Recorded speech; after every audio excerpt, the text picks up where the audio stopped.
তাহলে আজকে আমরা করব গ্রেডিং আর ক্রেডিট সিস্টেম, এই দুটো। তোমরা দেখেছো সবাই সিলেবাসে আছে এই দুটো টপিক।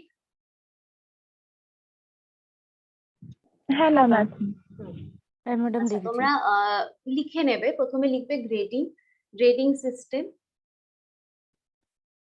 প্রথমে তোমরা লিখবে গ্রেডিং সিস্টেম। আচ্ছা, যারা পরে জয়েন করেছো, আমি পরে অ্যাটেন্ডেন্স দিচ্ছি তোমাদের, আমাকে একটু মনে করিয়ে দিও পরে। গ্রেডিং সিস্টেমটা কেন এসেছিল ফার্স্টে আমরা এটা জানবো। দেখো, প্রথমে কি হতো, স্টুডেন্টসদেরকে মার্কস দেওয়া হচ্ছে। এবার এক একজন টিচার এক এক ভাবে খাতাটাকে দেখছে। কারোর কাছে একটা কোয়েশ্চেনের একটা স্টুডেন্টস লিখেছে, একটা কোনো কোয়েশ্চেন, হ্যাঁ, সেটা তার কাছে মনে হয়েছে যেটা ভালো লিখেছে, তাহলে ভালো মার্কস দিয়ে দিচ্ছে। এবার অন্য কোনো টিচারের কাছে যদি সেম খাতাটাই যায়, তখন তার সেটা নাও পছন্দ হতে পারে। তার মনে হতে পারে যেটা এনাফ লেখেনি বা ভুল বের করতে পারেন তিনি, তো ওখান থেকে মার্কস তার কমতেও পারে। তো এবার কি দেখা যাচ্ছে, একটাই একটাই খাতা যদি আলাদা আলাদা টিচার্স দেখে, আলাদা আলাদা ভাবে মার্কস দেওয়া হয়, এটা একটা বিষয়। আরেকটা বিষয় হচ্ছে, ধরো কোনো স্টুডেন্ট একটা মার্কস পেলো যে 70, আবার কেউ পেলো 65, কেউ পেলো 64, এরকম ভাবে মার্কস পেলো। হ্যাঁ, তো এখানে আমরা কি পাচ্ছি, শুধু মার্কস পাচ্ছি স্টুডেন্টসদের, শুধু সংখ্যাগত একটা নাম্বার পাচ্ছি, কিন্তু আমরা কোনো গুণগত মান পাচ্ছি না। মানে একটা স্টুডেন্ট ভালো, কিন্তু সে কতটা ভালো, সে কি 80% পেয়েছে, মানে সে কি মানে A+ পাবার মতন স্টুডেন্ট, না শুধু A পাওয়ার মতন স্টুডেন্ট, নাকি সে আউটস্ট্যান্ডিং পারফরমেন্স করেছে। এটা আমরা জানতে পারছি না। আবার কোনো স্টুডেন্ট খারাপ, মানে সে কতটা খারাপ, সে কি ফেল করার মতন স্টুডেন্ট, নাকি ডি গ্রেড পাবার মতন স্টুডেন্ট, এই জিনিসগুলো আমরা জানতে পারতাম না যখন এভাবে মার্কস দেওয়া হতো, শুধু নাম্বারের বেসিসে যখন মার্কস দেওয়া হতো। তো এই কনফিউশন গুলোকে এড়ানোর জন্য নিয়ে আসা হলো গ্রেডিং সিস্টেম। গ্রেডিং সিস্টেমে কি করা হলো, যারা ভালো স্টুডেন্ট তাদেরকে A+, O এরকম ভাবে মার্কস দেওয়া হলো। যারা একটু মাঝারি স্টুডেন্ট তাদেরকে B, C এরকম ভাবে মার্কস দেওয়া হলো।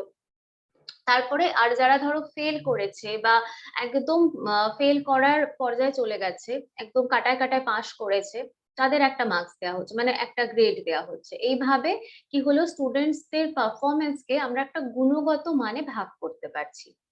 তোমরা দেখবে তোমাদের রেজাল্টে আছে বিভিন্ন জায়গায়, তোমরা A+, O পেয়েছো, B পেয়েছো, তোমরা দেখেছো এই জিনিসগুলো প্রত্যেকটা পেপারের মধ্যে আছে। হ্যাঁ ম্যাম। হ্যাঁ ম্যাম আচ্ছা। হ্যাঁ, তো এর আগে এইচএসও মনে হয় ছিল, আমাদের সময় ছিল, তোমাদের সময় হ্যাঁ আশা ম্যাম। করি ছিল। হ্যাঁ মাধ্যমিকে ছিল কি? ম্যাম ছিল। হ্যাঁ ম্যাম মাধ্যমিকেও ছিল। হ্যাঁ, আমাদের টাইমে হ্যাঁ মাধ্যমিকে ম্যাম ছিল ছিল। না। হ্যাঁ, কিছু বলবে? আচ্ছা, তো এটা হচ্ছে গ্রেডিং সিস্টেম। এবার তোমরা লিখবে types of grading. Types of grading লেখো। গ্রেডিং সিস্টেমে গ্রেড করার পদ্ধতিকে দুটো ভাবে করা যায়। ফার্স্টে তোমরা লেখো relative grading standard. Relative grading standard.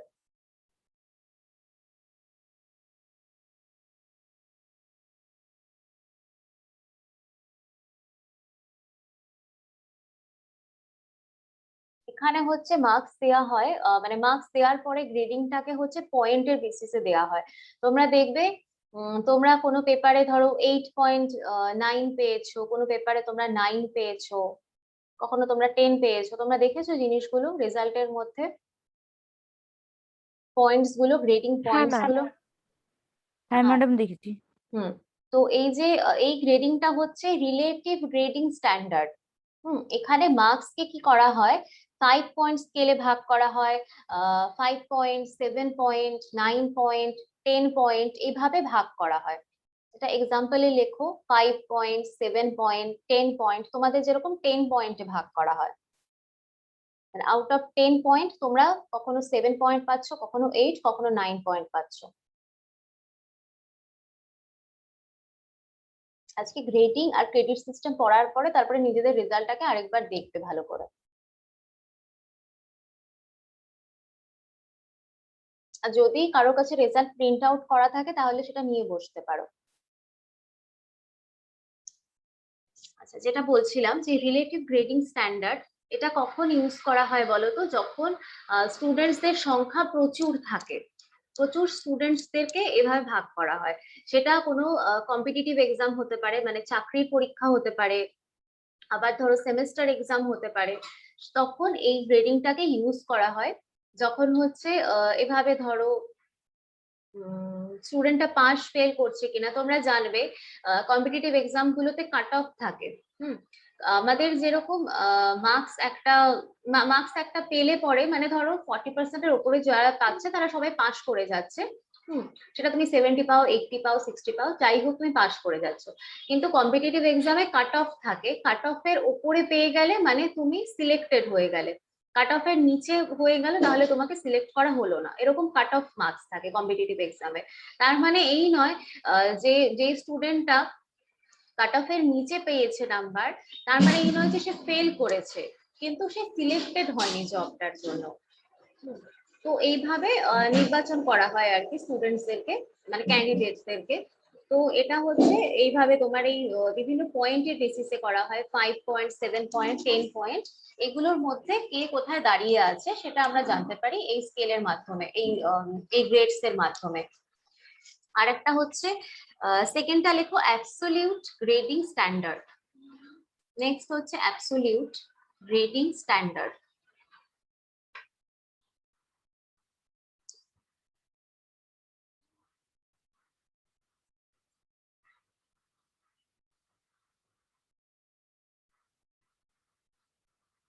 এটা বোঝার জন্য তোমরা খাতার একপাশে লিখবে O A B C D E F.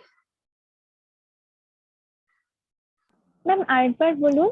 হ্যাঁ, O A B C D E F, এগুলো পরপর লিখবে, কিন্তু নিচে নিচে লিখবে, পাশাপাশি লিখবে না। O A B C D E F. আচ্ছা, যে স্টুডেন্টটা এফ পেয়েছে, এফ মানে কি বলি আমরা, ফেল করে গেছে না, এফ মানে, হ্যাঁ, তো এফ এর মানেটা হচ্ছে লেস দ্যান 40%। এফ এর পাশে লেখো লেস দ্যান 40%।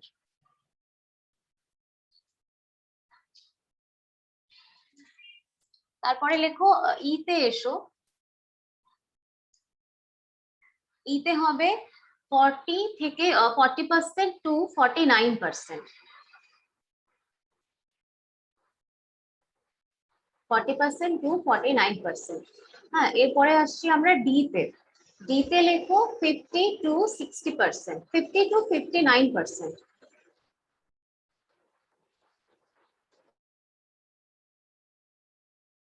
ম্যাম আরেকবার বলুন। 52।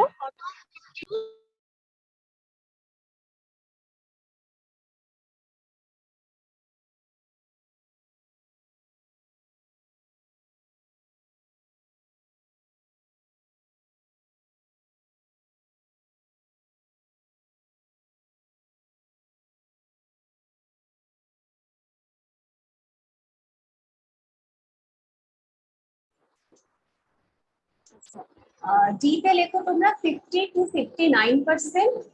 তারপরে এসো সি তে, সি তে লেখো 60 টু 69%। 60 টু 69%। তারপরে লেখো বি। ম্যাডাম একটু জোরে বলুন না, আমি শুনতে পাচ্ছি না, আমাদের এখানে প্রচন্ড বৃষ্টি হচ্ছে।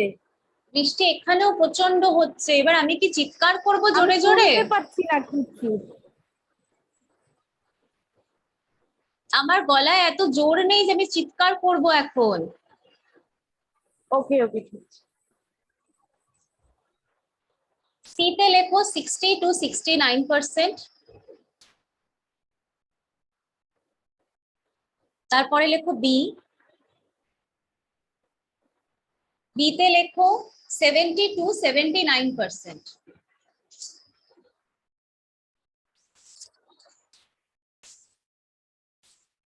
70 টু 79%।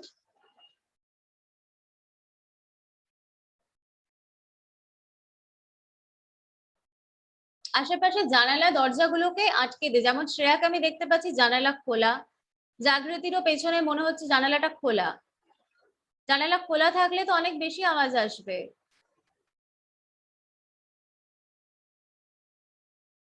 ম্যাম এখানে বৃষ্টি নাই আর কি, তো প্রবলেম নেই।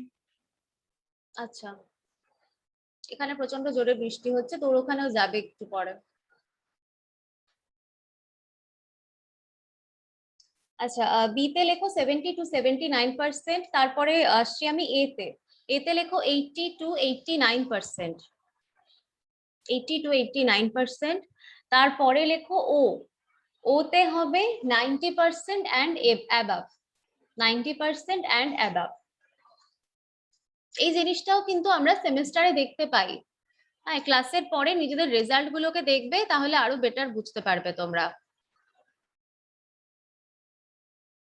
তো এই দুটো পদ্ধতিতে হচ্ছে গ্রেডস দেওয়া হয়। এই দুটো পদ্ধতি বুঝতে পারলে, পার্থক্যটা বুঝতে পারলে সবাই? হ্যাঁ ম্যাম। হ্যাঁ ম্যাম। ঠিক আছে। কারোর কোনো কনফিউশন আছে দুটো পদ্ধতি নিয়ে?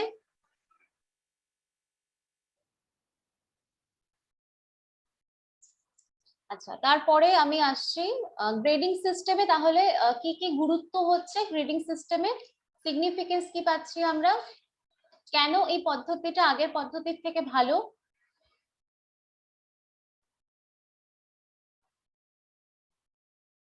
কেন এই পদ্ধতিটা আগের পদ্ধতির থেকে ভালো হলো? ম্যাম গ্রেড সিস্টেম করার জন্য।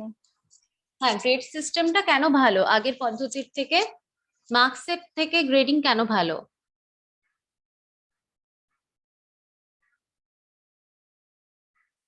সুদীপ্তা?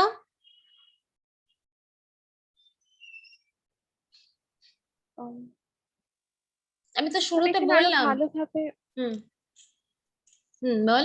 এখানে আরো ভালোভাবে বিচার করা যাচ্ছে, মানে স্টুডেন্টদের আর বেশি সংখ্যায় স্টুডেন্ট থাকলে এভাবে গ্রেডিং সিস্টেম থাকলে এটা একটা সুবিধে ব্যাপার থাকে মানে স্টুডেন্টদের।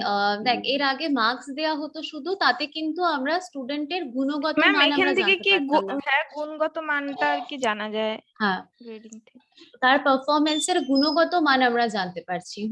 এবার একটা বেশিরভাগ ক্ষেত্রে যদি দেখা যায় যে দুজন টিচার একটা খাতা দেখছে, এবার অবভিয়াসলি খাতাটাকে তারা আলাদা আলাদা ভাবে মার্কস দেবে। একজন 80% দিয়েছে মানে আরেকজন 80% দেবে, কোনো ঠিক নেই। তো সে 70%ও দিতে পারে, বা সে 90%ও দিতে পারে। তো মার্কসের ক্ষেত্রে হয়তো অনেকটা ডিফারেন্স হতে পারে, মার্কসের ক্ষেত্রে অনেকটা ডিফারেন্স হতে পারে, কিন্তু গ্রেডস এর ক্ষেত্রে কিন্তু খুব একটা বেশি ডিফারেন্স হবে না। ব্যাপারটা বুঝতে পারলে? এটা এটা একটা ভালো জিনিস। হুম। আচ্ছা, তারপরে হচ্ছে আমরা যেহেতু গুণগত মান জানতে পারছি, মানে একটা স্টুডেন্ট কতটা ভালো সেটা আমরা জানতে পারছি, একটা স্টুডেন্ট কতটা খারাপ, তার কতটা ইমপ্রুভমেন্টের দরকার সেটা আমরা জানতে পারছি। হ্যাঁ, এবার যেমন দেখবে মানে অনেকে আছে মার্কস বলতে খারাপ লাগে অনেকের, না? আর বেশিরভাগ সময় মানে স্টুডেন্টদেরকে এইভাবে মার্কস, যে মানে আননোন লোকেরা বা আমাদের রিলেটিভসরা এইভাবে এসে জিজ্ঞেস করে কত মার্কস পেয়েছিস, কত মার্কস পেয়েছিস। তো স্টুডেন্টদের অনেক যারা ধর একটু কম মার্কস পায় তাদের ব্যাপারটা বলতে একটু ইনসাল্টিং লাগে।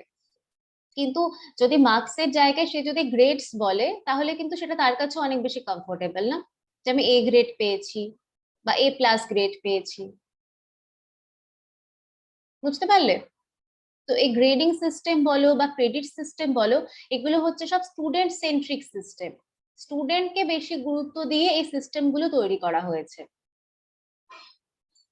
ঠিক আছে, বোঝা গেল গ্রেডিং সিস্টেম? হ্যাঁ ম্যাম বুঝছি। হ্যাঁ ম্যাম। ঠিক আছে। হ্যাঁ ম্যাম। এরপরে হচ্ছে নেক্সট লেখো তোমরা ক্রেডিট সিস্টেম।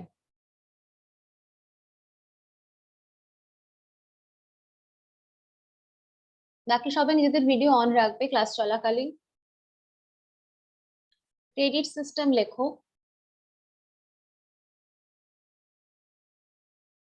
ক্রেডিট সিস্টেম হচ্ছে তোমরা যে সিস্টেমটা এখন পড়ছো, এটাকে পুরোপুরি ভাবে বলা হয় যে CBCS system.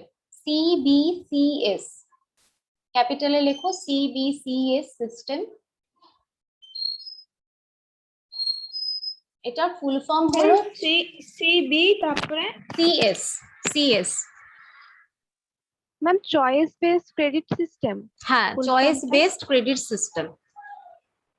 Very good, choice based credit system, CBCS এর ফুল ফর্ম। তো এখানে সিবিসিএস টা কি হলো, আগেরটার থেকে সিবিসিএস টা আলাদা। কারণ আগে হচ্ছে তোমাদের কি ছিল, মানে আমাদের সময় এরকম ছিল, গ্রাজুয়েশন 3 বছরের গ্রাজুয়েশন ছিল। এখন যেরকম 6টা সেমেস্টার হয়ে গেছে। এখনের সিস্টেমটা হচ্ছে অনেক বেশি স্টুডেন্ট সেন্ট্রিক। স্টুডেন্টদের যাতে ভালো হয় তার জন্য এই সিস্টেমটাকে আনা হয়েছে। ফার্স্ট অফ অল হচ্ছে এটার ভালো জিনিস হচ্ছে এটাই, যে ইন্ডিয়ার বাইরে বাকি দেশগুলোতে এই চয়েস বেসড সিস্টেমটা মানে ক্রেডিট সিস্টেমটা অনেক বছর ধরে ছিল। কিন্তু আমাদের দেশে ছিল না ক্রেডিট সিস্টেম। এর ফলে আমাদের স্টুডেন্টরা যখন গ্লোবাল কম্পিটিশন হতো, অন্য দেশের কম্পিটিশনে তারা পিছিয়ে পড়তো। তো আমাদের দেশের শিক্ষা ব্যবস্থাকে গ্লোবাল লেভেলে নিয়ে যাওয়ার জন্য এই চয়েস বেসড ক্রেডিট সিস্টেমটা আনা হয়েছিল। 1 নাম্বার হচ্ছে এটা। আর 2 নাম্বার হচ্ছে এটার আরো অনেক ভালো জিনিস আছে, সেগুলো তোমরা লিখতে লিখতে চলবে কিন্তু, হ্যাঁ, গুরুত্বগুলো তোমরা লিখতে লিখতে চলবে সব। আমি এগুলো থেকে কিন্তু কোয়েশ্চেন করবো। এবার আরেকটা তার ভালো জিনিস হচ্ছে, ধরো কোনো স্টুডেন্ট ফার্স্ট সেমেস্টারে ফেল করে গেল, তাহলে আবার সে থার্ড সেমেস্টারে সে অ্যাটেম্প্ট দিতে পারছে, আবার ফিফথ সেমেস্টারে অ্যাটেম্প্ট দিতে পারছে, তার কিন্তু ইয়ার লস হচ্ছে না। কিন্তু আগের সিস্টেমে হলে পরে ফার্স্ট ইয়ার ফেল করে গেলে আবার তাকে ফার্স্ট ইয়ারের এক্সামে বসতে হতো, তার ফলে তার গ্রাজুয়েশন 4 বছরে কি কমপ্লিট হতো। কিন্তু এখানে তার গ্রাজুয়েশন 3 বছরই কমপ্লিট হচ্ছে, তারপরে আরো সে 2টো চান্স পাচ্ছে সেই এক্সামটাতে বসার জন্য। এটা একটা ব্যাপার। আর হচ্ছে কন্টিনিউয়াসলি স্টুডেন্টরা নিজেদের ক্রেডিট বাড়াতে পারে। আর আরেকটা হচ্ছে, ধরো সে এখন আলিপুরদুয়ার মহিলা মহাবিদ্যালয়ে পড়ছে, এবার সে কলেজ চেঞ্জ করে অন্য কোনো কলেজে চলে গেল, তার ক্রেডিট কিন্তু সেম থাকবে, তার ক্রেডিটে কোনো চেঞ্জেস হবে না। অন্য কলেজে চলে গেল, সেখান থেকে আবার ক্রেডিট পাওয়া শুরু হবে তার। এটা একটা সুবিধা হচ্ছে। আর আরেকটা হচ্ছে, সে যদি মানে শুধুমাত্র সব কি বলবো, সব ইউনিভার্সিটি গুলোতে এটা নেই, বাট যে ইউনিভার্সিটি গুলো ধরো ভালো র্যাঙ্কিং আছে যেগুলোর, হ্যাঁ, ওয়ার্ল্ড র্যাঙ্কিং এ যে ইউনিভার্সিটি গুলোর ভালো র্যাঙ্কিং আছে, সেই ইউনিভার্সিটি থেকে কোনো স্টুডেন্ট পড়তে পড়তে সে যদি কোনো ইন্টারন্যাশনাল ইউনিভার্সিটিতে চলে যায়, সেখানেও তার ক্রেডিট সেম থাকবে, তাকে নতুন করে ভর্তি হতে হবে না। তার যতটুকু ক্রেডিট ছিল সেখান থেকে আবার কন্টিনিউ শুরু হবে। তো এগুলো হচ্ছে ক্রেডিট সিস্টেমের কিছু ভালো জিনিস। আর আরেকটা হচ্ছে, এখানে তোমরা ইন্টার ডিসিপ্লিনারি সাবজেক্ট নিতে পারো। কোনো সায়েন্সের স্টুডেন্ট চাইলে পরে সে আর্টস নিতে পারে জিই তে, আবার কোনো আর্টস এর স্টুডেন্ট চাইলে পরে সে জিই তে সায়েন্সের কোনো সাবজেক্ট নিতে পারে, কমার্সের কোনো সাবজেক্ট নিতে পারে। তো এটা হচ্ছে ইন্টার ডিসিপ্লিনারি, লিখে রাখবে তোমরা, ইন্টার ডিসিপ্লিনারি অপরচুনিটিস রয়েছে এখানে। আর এবার হচ্ছে এটা আমরা এটার স্টার্টিংটা কবে হলো ইন্ডিয়াতে সেটা আমরা লিখবো।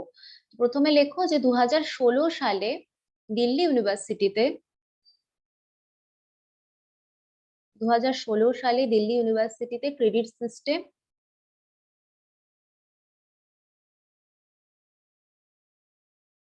শুরু হয়। তারপর 2018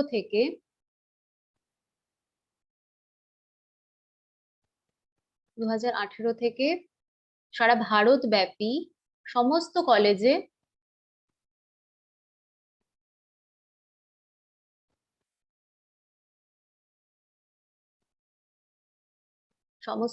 সমস্ত কলেজ ক্রেডিট সিস্টেমের আওতায় আসে। সমস্ত কলেজ ক্রেডিট সিস্টেমের আওতায় আসে।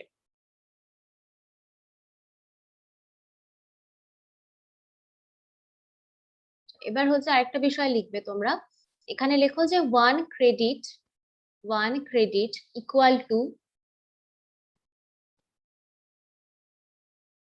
টু 1 সপ্তাহে যতগুলো ক্লাস বা লেকচারের আয়োজন করা হয়।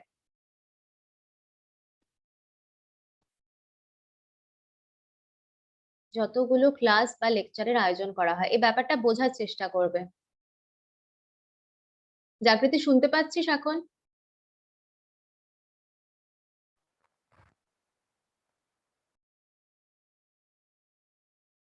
এই ব্যাপারটা সবাই বোঝার চেষ্টা করবে।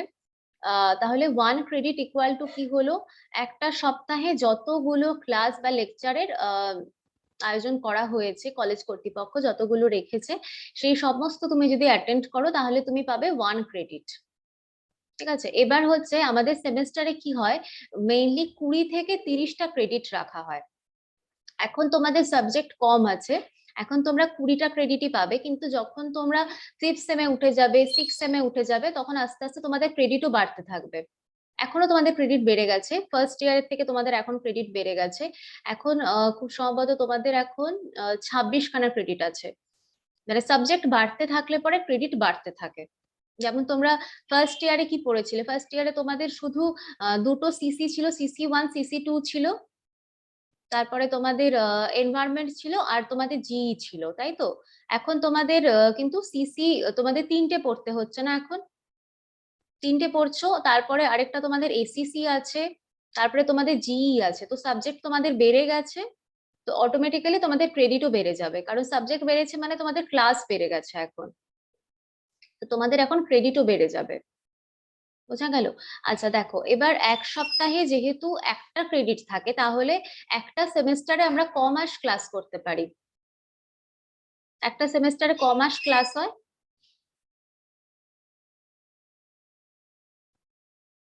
5 month। 5 মান্থ ক্লাস হয়। 5 মান্থস মানে কটা সপ্তাহ? ম্যাম 20।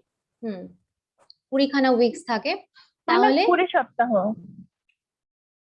হ্যাঁ 20 সপ্তাহ। 20 সপ্তাহ মানে কটা ক্রেডিট হলো?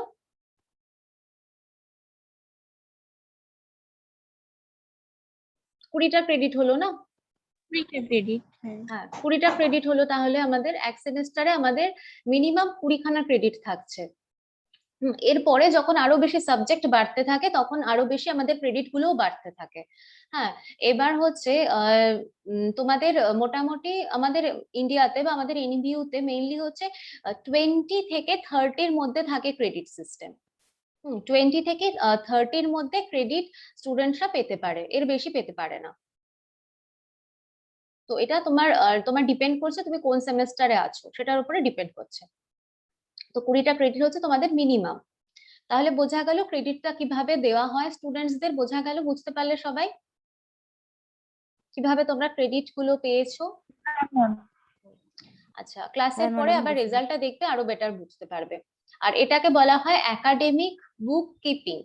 এই সিস্টেমটাকে এটাও বলা হয় একাডেমিক বুক কিপিং।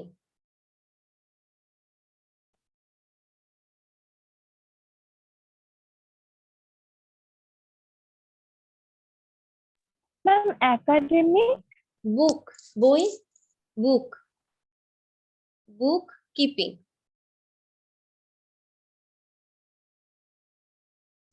আচ্ছা, এবার হচ্ছে দেখো, ক্রেডিট সিস্টেমে হচ্ছে 3খানা কোর্সেস থাকে। তোমরা একটা পয়েন্ট করো, টাইপস অফ কোর্সেস।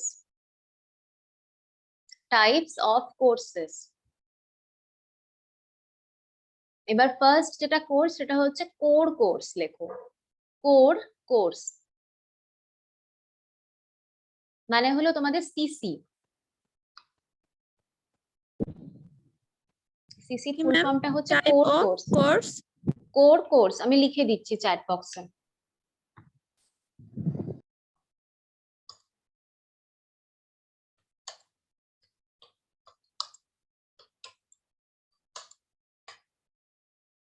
তোমরা এর আগে পড়েছো CC1 CC2 CC3 CC4। এই সিসিটা হচ্ছে কোর কোর্স। এটা পাশে লেখো, এটা হচ্ছে বাধ্যতামূলক, এটা পড়তেই হবে, এটা কোনো অপশনাল নয়, এটা না পড়লে চলবে না, এটা বাধ্যতামূলক সবার জন্য।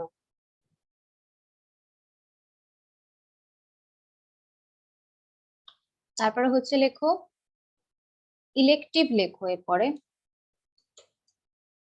লিখে দিচ্ছি আমি, ইলেকটিভ কোর্স এগুলো।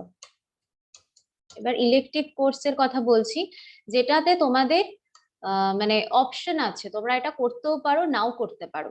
এটার মধ্যে হচ্ছে তোমাদের কি কি পড়ছে, ডিএসসি। ডিএসসি তোমরা এখন অব্দি পাওনি, পাবে এরপরে। ডিএসসি পড়ছে এটার মধ্যে, প্রজেক্ট পড়ছে, প্রজেক্ট নেই এখানে। আর এরপরে আছে জিই। ডিএসসি, প্রজেক্ট আর জিই, এটা তোমাদের কলেজ অথরিটি প্রোভাইড করে না, মানে এরকম এটা কোর সাবজেক্টের মতন নয় যে কলেজ অথরিটি যেটা প্রোভাইড করবে তোমাদেরকে সেটাই পড়তে হবে, এরকম কোনো ব্যাপার নেই। তোমরা এখানে জিই সাবজেক্ট তোমরা তোমাদের ইচ্ছে মতন চুজ করতে পারছো, এটা একটা ব্যাপার। আর প্রজেক্ট আমাদের এখানে নেই। আর ডিএসসি হচ্ছে তোমরা পাবে সেমিস্টার 5 আর 6 গিয়ে তোমরা ডিএসসি পাবে, তখন তোমাদের অপশনাল পেপার থাকবে, 4টে পেপারের মধ্যে তোমরা যে কোনো 2টো পেপার পড়তে পারো, সেটা তোমরা 5th আর 6th সেমে গিয়ে পাবে। তো এটা হলো ইলেকটিভ কোর্স, এই 3টে হলো ইলেকটিভ কোর্স, বুঝতে পারলে সবাই? হ্যাঁ ম্যাম। হ্যাঁ, আচ্ছা। হ্যাঁ, ma'am। জিই ফুল ফর্মটা লেখো, জেনেরিক ইলেকটিভ।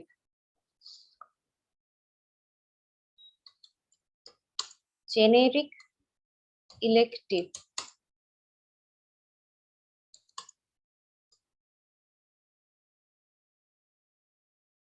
এটা জি এর ফুল ফর্ম। আর একটা বাকি হচ্ছে ডিএসসি। ডিএসসি হচ্ছে, আমি লিখে দিচ্ছি,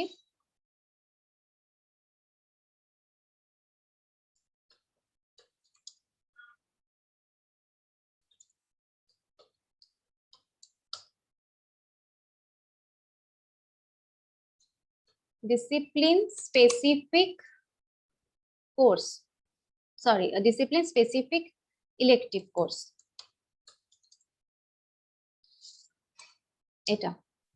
এটাও লিখে নেবে তোমরা। এটা তাহলে হচ্ছে তোমাদের 2টো কোর্স গেল, একটা সিসি গেল আর একটা হচ্ছে ইলেকটিভ কোর্স গেল। এরপরে লেখো এইসি। এইসি,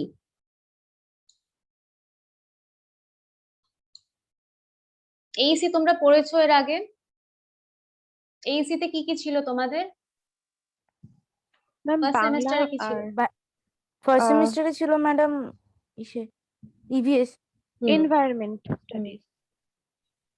আর সেকেন্ড সেমিস্টারে ছিল ইংলিশ হুম, এমআইএল। হুম।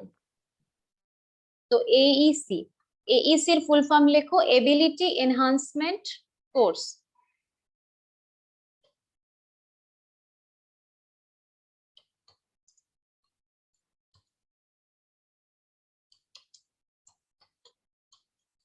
Ability enhancement course. এটার মধ্যে 2টো জিনিস পড়ছে, একটা পড়ছে এইসিসি, আরেকটা পড়ছে এসিসি।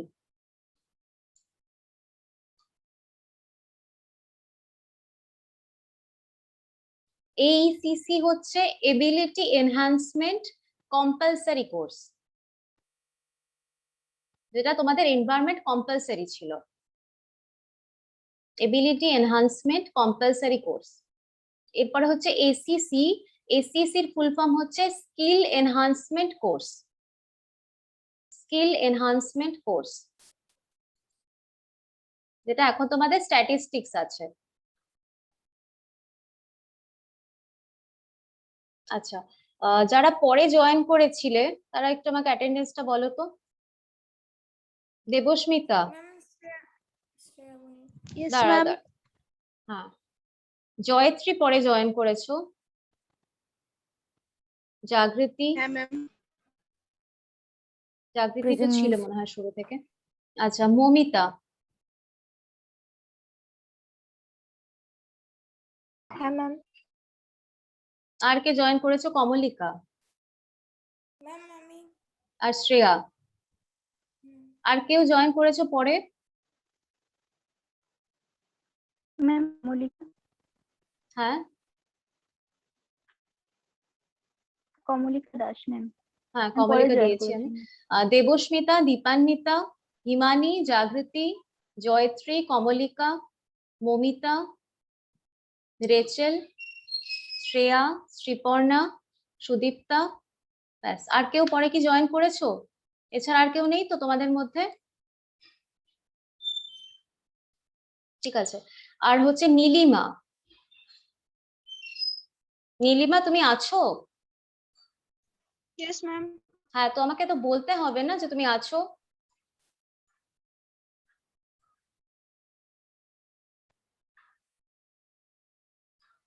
আচ্ছা, আর বেশি আমার কাছে টাইম নেই, জুম অফ হয়ে যাবে, তোমরা একটু তাড়াতাড়ি লিখে নাও। এটা হচ্ছে তোমাদের টাইপস অফ কোর্সেস গেল, হ্যাঁ, ক্রেডিট সিস্টেমের আন্ডারে। এরপরে হচ্ছে ক্রেডিট সিস্টেমে কিভাবে মূল্যায়ন করা হয়। তোমরা দেখবে তোমাদের আছে রেজাল্টের মধ্যে আছে এসজিপিএ। SGPA আছে, দেখবে SGPA, এটা হচ্ছে, এটা ফুল ফর্ম হচ্ছে সেমেস্টার, আমি লিখে দিচ্ছি, semester grade point average, semester grade point average. তা তোমাদের সেমেস্টারে তোমরা টোটাল যে গ্রেডস পাচ্ছ, টোটাল গ্রেড পয়েন্ট যেটা পাচ্ছ সেটাই হলো SGPA। এবার তোমাদের যখন 6 সেম হয়ে যাবে, একদম লাস্ট যখন তোমাদের হয়ে যাবে, তখন তোমরা পাবে CGPA।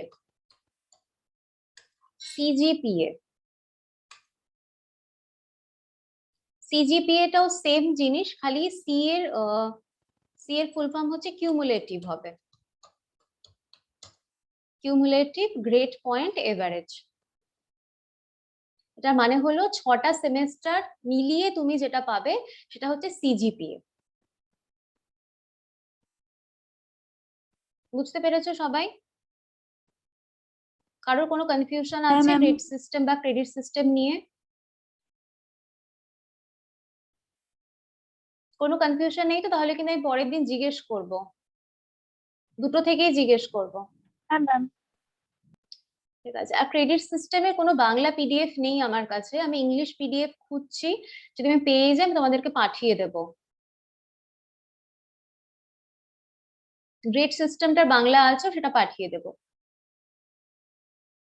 আর Okay, ক্রেডিট ma'am. সিস্টেমের যেটা ইংলিশে আছে এরকমই থাকবে বিষয়গুলো, এই types of courses, CGPA, SGPA এগুলোই থাকবে। এগুলোকে তোমরা তখন ডিটেলসে একটু লিখবে বাংলাতে, আর গুরুত্বটা লিখবে, গুরুত্ব যেটা আমি শুরুর দিকে বললাম সেই গুরুত্বটা লিখবে সবাই। ঠিক আছে, আমি পরের দিন তাহলে কিন্তু জিজ্ঞেস করবো দুটো থেকে, সবাই রেডি থাকবে। ঠিক আছে, তাহলে ঠিক আছে, আজকের ma'am. ক্লাস আমি এখানে শেষ করছি।